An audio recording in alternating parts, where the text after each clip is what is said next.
Hi viewers. ఈరోజు వాతావరణం చాలా చల్లగా ఉంది కదండి. తుఫాన్ వల్ల మాకు ఉదయం నుంచి వర్షం పడుతుంది. అందుకనే ఈవినింగ్ స్నాక్స్కి వేడివేడిగా తిందామని మిర్చి బజ్జీ చేశానండి. మరి ఈ మిర్చి బజ్జీ ఎలా తయారు చేయాలో చూద్దామా. ముందుగా మిర్చి బజ్జీలోకి స్టఫింగ్ కోసం అని చెప్పి బంగాళాదుంపల్ని ఉడికించుకుని ఒక 2 చిన్న బంగాళాదుంపలు తీసుకుని వాటిని ఉడికించుకుని ఇలాగా మెత్తగా చేసుకోవాలి.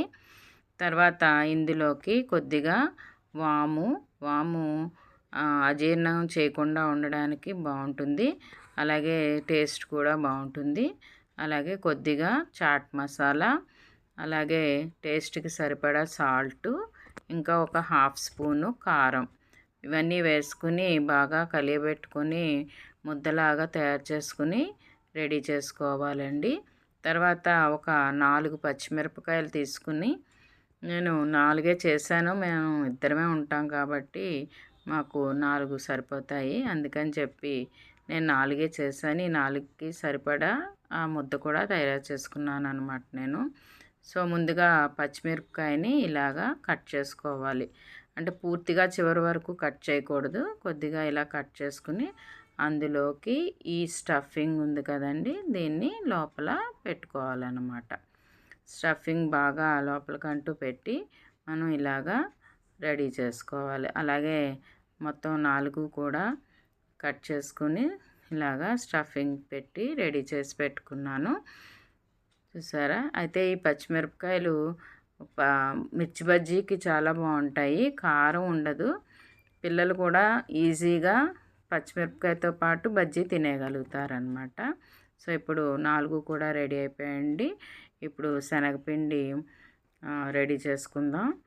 ఇది ఒక కప్పు శనగపిండి తీసుకున్నానండి. మనకి అంటే మిరపకాయలను బట్టి శనగపిండిని తీసుకోవాలి.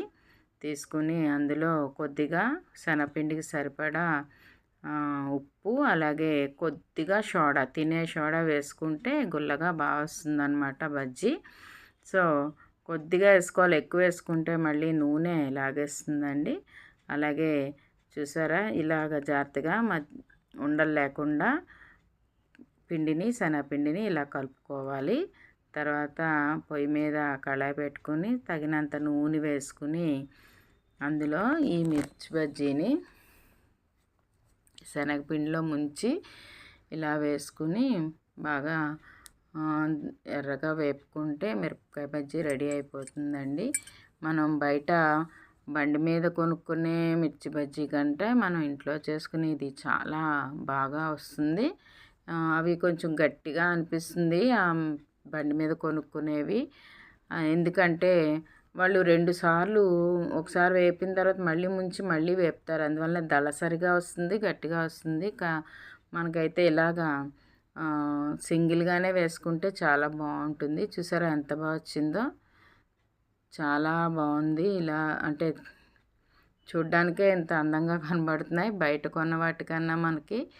అలాగే టేస్ట్ కూడా లోపల మిరపకాయ కూడా బాగా ఉడికిపోతుందండి. ఎందుకంటే చాలా డెలికేట్గా ఉంటుంది మిరపకాయ. సో ఇలాగా చూసారా. దీన్ని మనం సాస్తో కూడా తినచ్చు. ఎందుకంటే ఈ మిరపకాయ అసలు కారం ఉండదండి. అందువలన మనకి కొద్దిగా సాస్ వేసుకుని తింటే చాలా టేస్టీగా ఉంటుంది. మీకు స్టఫింగ్లో కూడా అందుకే కొద్దిగా కారం వేసాను నేను. సో ఇలా తింటే చాలా బాగుంటుందండి. మరి మీరు కూడా ట్రై చేసి చూడండి. చాలా ఈజీగా అయిపోతుంది. మీకు కనుక నచ్చితే లైక్ చేయండి, షేర్ చేయండి, నా ఛానల్ని సబ్స్క్రైబ్ చేసుకోండి. Thanks for watching.